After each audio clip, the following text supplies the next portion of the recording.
Oke guys, welcome back again with me Kopix Gaming. Selamat datang lagi guys di channel pendidikan.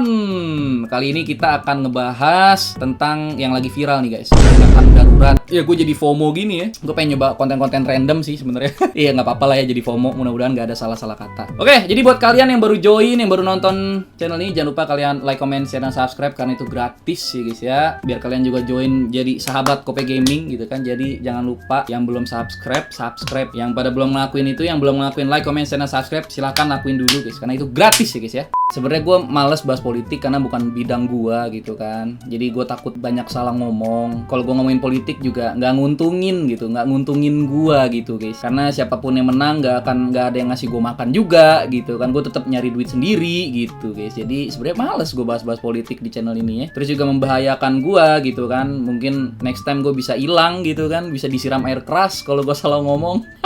Bisa masuk penjara kalau salah ngomong ya, keserimpet berarti lidah gue ya. Tapi mudah-mudahan aman lah. Sebenarnya gue pernah guys bahas politik ya, cuman udah lama banget di channel gue, kayaknya 2017 tuh waktu gue merintis YouTube awal-awal. Ya belum ada setahun lah gue merintis YouTube lah, jadi YouTuber gitu guys. Kayaknya gue pernah bahas waktu itu ya, lagi zamannya pemilihan gubernur Jakarta gitu kan. Gue bikin video tentang Ahok sama Anies gitu kan. Terus gue di situ videonya gue ngedukung Ahok lah. Gue dulu masih Ahoker gitu guys. Tapi sekarang gue udah tobat.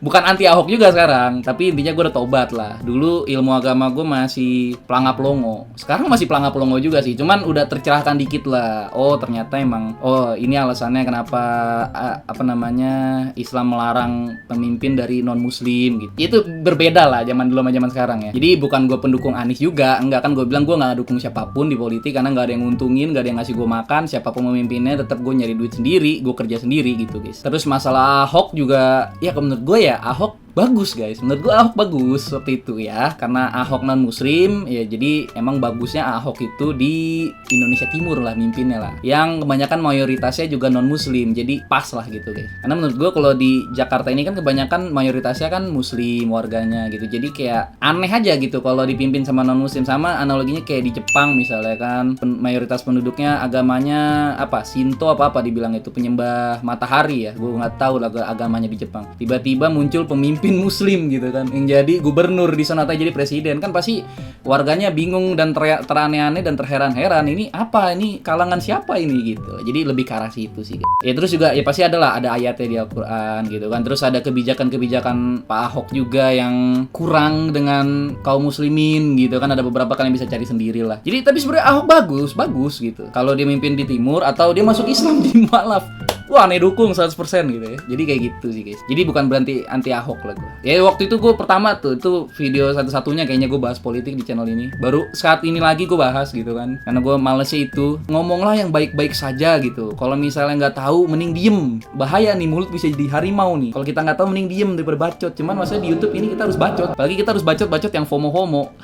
Ya mudah-mudahan aja aman ya guys ya. Makanya itulah yang kenapa gue selama bertahun-tahun nggak pernah bahas politik gitu. Jadi buat kalian yang belum tahu masalah peringatan darurat, untuk lengkap konteksnya kalian nonton aja di videonya Panji Pragiwaksono. Gue udah nonton guys di video dia 30 menit doang kok. Dia ngejelasin lengkap masalah konteks dari peringatan darurat ya, dari Gibran menjadi wapres, terus Kaesang, terus Ridwan Kamil yang harus menang, terus intinya Jokowi itu pengen penerusnya itu dinasti gitu, biar laci mejanya tidak dilihat siapapun, ketakutan kalau kata Panji gitu ya guys ya.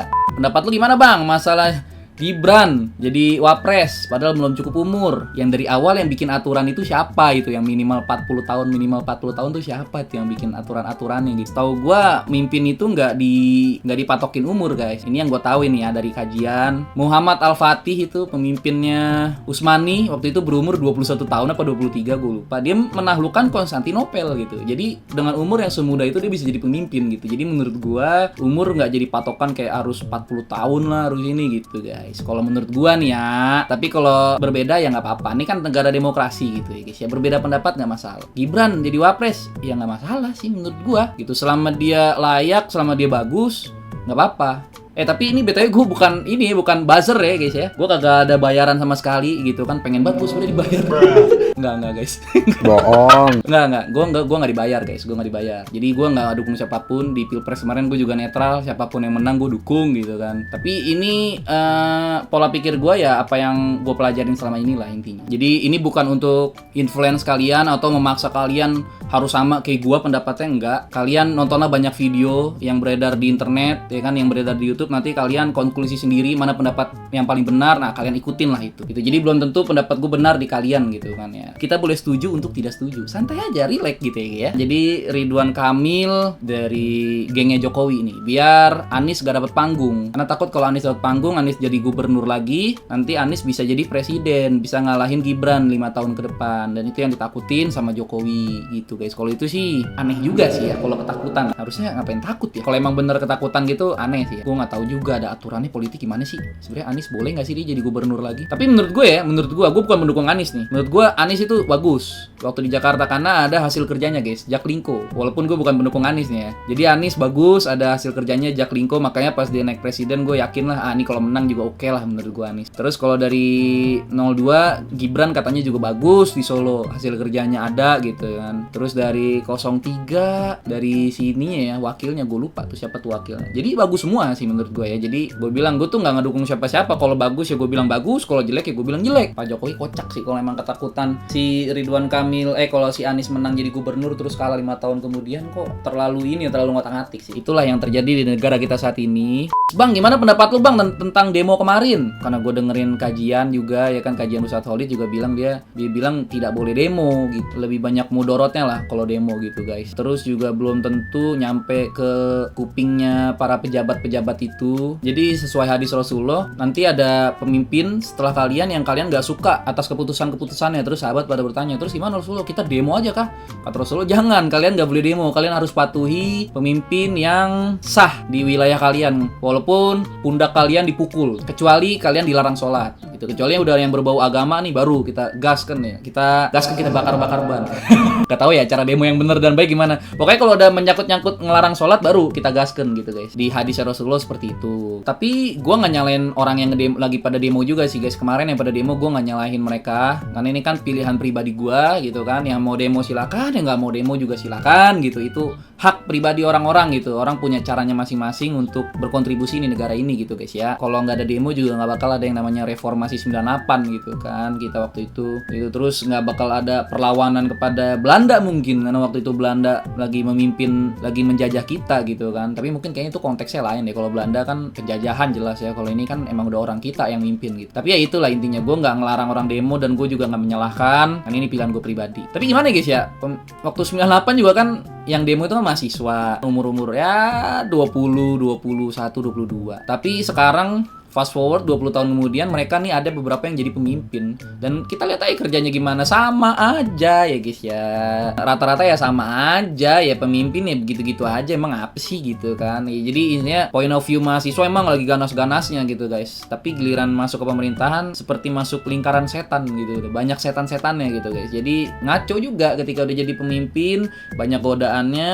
Ya jadi banyak ngaco-ngaconya menurut gua ya. Jadi ya makanya kalau gua, menurut gua ya, ini kan Jokowi udah dinasti bang, udah turun-temurun bang. Dan menurut gua sebagus-bagusnya pemimpin, dia cuma 10 tahun mimpin. Habis itu penggantinya bisa jelek, bisa jadi pelangap-pelongo lagi negara kita. Dan sejelek-jeleknya pemimpin, dia juga cuma 10 tahun mimpin kita gitu. Habis 10 tahun bisa digantiin sama pemimpin yang bagus gitu. Jadi jangan terlalu berharap lah atas politik ini. Makanya gue tuh dari awal gue malas politik. Kalian tuh jangan terlalu berharap gitu. Sebagus-bagusnya cuma 10 tahun, sejelek-jeleknya cuma 10 tahun. Apa yang udah dibangun 10 tahun bagus, kalau lanjutannya jelek ya jelek lagi negara kita. Dan kalau jelek, kita jangan kayak nyesel, aduh kenapa ini. Ya 10 tahun bakal berakhir guys. Kepemimpinan Firaun juga kan, semegah-megahnya bakal berakhir juga gitu. Semua era bakal berakhir gitu. Jadi kita jangan takut lah. Pemimpin di Indonesia kan maksimal 10 tahun. Jadi jangan takut menurut gua. Jadi cakep-cakepnya 10 tahun, jelek-jeleknya 10 tahun. Mending kita fokus sama diri kita sendiri. Gimana caranya kita jadi orang kaya.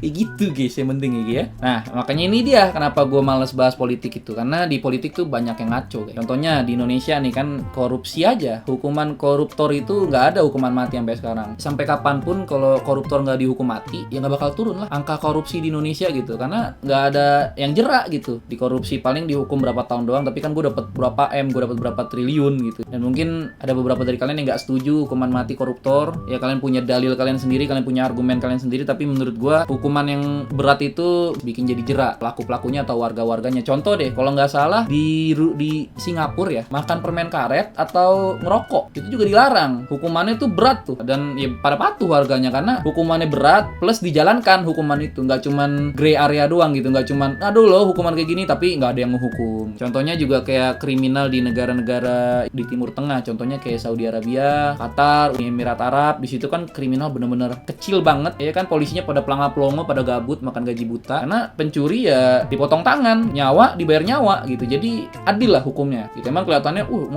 masa mencuri doang dipotong tangan. Ya itu hukum jerak biar orang nggak ada yang berani gitu. Sekalinya berani orang-orang nekat. Tapi dilakuin di negara itu karena warganya juga udah difasilitasin. Jadi nggak ada yang namanya warga-warga miskin yang harus mencuri gitu. Jadi sebenarnya hukum itu nggak kaku guys. Zamannya Rasul juga kalau ada yang mencuri tapi kalau dia emang miskin banget itu nggak bakal dipotong juga tangannya. Karena itu salah pemerintah. Kenapa bisa ada warga miskin dan tidak diempanin gitu. Tapi kalau jelas-jelas ini orang kaya, orang yang berkecukupan lah ekonominya, tapi dia klepto, dia nyolong, nah itu yang dipotong tangannya. Dan itu juga kan kalau ketahuan gitu. Jadi menurut gua itu si hukum sih ya, menurut gua harus layak lah, harus sepadan. Dan gue yakin orang juga pasti sepadan lah. Keluarga kita juga kalau misalnya ada dibunuh, dari kalian juga pasti kalian pengen apa pembunuhnya dibunuh juga gitu. Tapi kan enggak, di sini kan paling dihukum 20 tahun gitu. Kecuali pembunuhan berencana baru dihukum mati gitu kan. Itu juga ada yang dihukum mati cuman gak jadi. Siapa itu gue juga gak tahu. Terus kedua lagi keresahan gue kenapa gue males ya bahas-bahas kayak gitu, kayak banyak kebijakan-kebijakan yang aneh gitu guys. Kayak kita nih lapor polisi harus bayar. Lapor polisi harus bayar, kasihan warga-warga yang nggak punya duit gitu. Mau lapor polisi harus bayar. Kalau nggak bayar ya udah lah, kan polisi ini kan udah dibayar gitu sama negara, maksud gua. Lu kan udah jadi PNS gitu, udah dibayar, kenapa harus bayar lagi? Ya mungkin ada yang lapor nggak dibayar, ada yang dijalanin, cuma berapa persen sih dibanding sama yang dicuekin? Pasti banyak yang dicuekin kan, harus kita bayar dulu kalau kita mau bikin laporan ke polisi. Jadi orang tuh pada malas laporan ke polisi karena itu, cabut laporan, bayar duit, semua serba-serba duit. Ini udah bukan rahasia umum lah, semua orang juga pasti pada tahu lah. Yang bikin gua nggak serak lagi apa kayak aturan pemilihan presiden, pemilihan gubernur, apa segala macam. Pilpres aja guys, satu calon itu bisa menghabiskan kisaran 5 sampai 10 triliun per satu calonnya guys. Gue pernah lihat di podcast apa segala macam gitu ya. Coba kalian cari sendiri dari YouTube. Jadi emang modalnya harus sebesar itu, 5 sampai 10 triliun. Bayangkan ya, dari Sabang sampai Merauke harus pasang baliho, dan itu bayar itu guys. Baliho segala macam, iklan segala macam. Dan menurut gue itu buang-buang duit gitu guys. Karena duit triliunan itu bisa buat BLT, bantuan langsung tunai ke rakyat-rakyat yang susah dan tepat sasaran ya pastinya ya. Atau buat pendidikan gratis. Jadi semua bener-bener ngerasain pendidikan gratis gitu di Indonesia. Tapi masalahnya BLT aja ini udah dikorupsi guys. Jadi korupsi kita tuh udah tingkatnya udah kronis menurut gue ya di Indonesia. Tingkat korupsi kita tuh udah kronis gitu guys. Dari yang paling atas sampai yang paling bawah. Di sekolah aja murid-muridnya udah pada korupsi guys. Beli gorengan 5 ngakunya 3. Itu udah korupsi cok. Jadi kita jangan berharap pemimpin kita nih nggak korupsi, sementara kita yang rakyat-rakyat kecil aja nih masih pada korupsi gitu loh. Jangan sok-sok suci gitu menurut gua. Kalaupun kita jadi pemimpin, karena belum ada kesempatan aja korupsi gede. Kalau kita ada kesempatan ditawarin korupsi gede, ya kita sikat lah semuanya. Ya, itu bukan gua ya, tapi mayoritas lah. Kalau gua sih mudah-mudahan kuat gitu. Walaupun bisa melenceng-melenceng dikit, namanya manusia gitu guys. Tapi ya itulah gua bilang susahnya tuh kalau korupsi itu masalah moralitas itu guys. Dan untuk ngebersihin moralitas ini, bang, misalnya ada yang nanya, bang, gimana terus bang solusinya biar Indonesia korupsinya menurun, koruptornya menurun? Menurut gua nggak ada jalan lain kecuali diperbaikin pendidikannya guys. Karena itu dimulai dari pendidikan ya. Jadi pemimpin ini presiden, awali dari satu keluarga gitu. Jadi satu keluarga ini harus benar nih kalau menurut gua. Karena semua pemimpin-pemimpin ini, gubernur, presiden segala macem, DPR segala macem, mereka ini berasal dari satu keluarga kecil. Kalau keluarga kecil ini nggak beres, pemimpinnya nggak beres. Tapi kalau satu keluarga ini bagus, bagus sih, kesananya bagus gitu. Kalau kata Salahuddin Al-Ayyubi, jadi untuk membebaskan Palestina itu nggak bisa berharap pada satu pemimpin atau satu orang, nggak bisa, tapi kita harus berharap kepada satu generasi itu guys. Ngeberes ini emang harus lama gitu, proyek lama, proyek 50 tahun, proyek 100 tahun. Makanya gue tuh gemes banget, kita tuh pendidikan nggak pernah dibenerin gitu. Pendidikan kita tuh harusnya fokusnya tuh di SD kejujuran, tentang tata krama tuh kayak Jepang bagus. Ya dilatih mental lah, bukan dilatih tentang nilai sehingga murid-muridnya tuh fokus biar gimana cara nilai gue bagus, apapun caranya gue lakuin walaupun itu curang. Itu menurut gue udah kocak. Yang diutamakan bukan kejujuran gitu, tapi nilai. Kejujuran itu sangat penting gitu untuk ngurangin angka korupsi di negara ini gitu guys. Jadi menurut gue itu sih. Dan caranya gimana bang? Ya caranya itu, pendidikan itu harus dibikin gratis, semua harus ngerasain pendidikan. Jadi nggak ada yang namanya orang pelangap-longo pendidikan, semua ngerasain pendidikan yang bagus di Indonesia ini. Terus caranya lagi, gaji guru tuh dinaikin gitu. Sekarang gaji guru aja pada pelangap-longo guys. Ya Allah, itu guru tidak dimanusiakan, padahal berasal dari guru gitu guys. Semua warga-warga Indonesia tuh berasal dari guru. Gimana kualitas gurunya gitu. Kalau kualitas gurunya aja pelangap-longo, ya susah gitu. Muridnya aja hasilnya pelangap-longo juga gitu loh. Menurut gua gaji guru nih harus ditingkatin gitu, harus ditinggiin jadi pekerjaan yang bergengsi, sehingga ini jadi rebutan orang-orang yang bagus semua yang jadi guru gitu, dan hasilnya nanti murid-muridnya bakal bagus juga. Kayak gitu sih guys. Makanya gua tuh males sebenarnya gua bahas politik tuh, karena begini gitu loh. Terus apalagi contohnya di pemilihan lagi, suara satu profesor yang pinter yang ngerti politik setara sama suara satu orang tolol yang bisa dibeli suaranya. Kalau gue beda sih, lain cerita guys. Kalau gue emang jujur emang kemarin ya agak disogok sebenarnya, karena gue tadinya maunya golput, gue nggak mau milih siapa-siapa gitu, karena gue yakin tiga-tiganya presiden ini bagus gitu kan. Tiba-tiba pas gue lagi live stream ada yang nyogok gue, ada yang nyawer 01, 02, 03, ya udah gue jadiin aja di situ ajang kapitalis gitu kan. Siapa yang paling tinggi gue dukung. Waktu itu 03 paling tinggi, ya udah gue coblos lah 03. Tapi gue nggak peduli mau menang mau kalah.